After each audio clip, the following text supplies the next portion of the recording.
জামাত যেখানে যেখানে লাগবে ওখানে ইসলাম ধ্বংস হয়ে যাবে।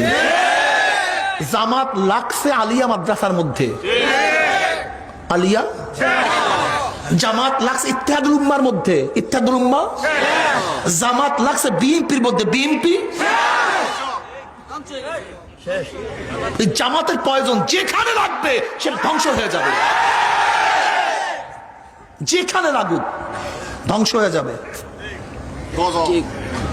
আল্লামা দারখাস্তি রহমাতুল্লাহ বলছেন, আল্লামা দারখাস্তি রহমাতুল্লাহ হাফিজুল হাদিস, যে হাফিজুল হাদিস 1 লক্ষ উপর হাদিস মুখস্থ ছিল, আব্দুল্লাহ দারখাস্তি রহমাতুল্লাহ আলাইহি, তিনি বলেছেন যদি কোন দেশ যদি কমিউনিস্টরা দখল করে নেয় সেখানেও একদিন ইসলাম আসতে পারে,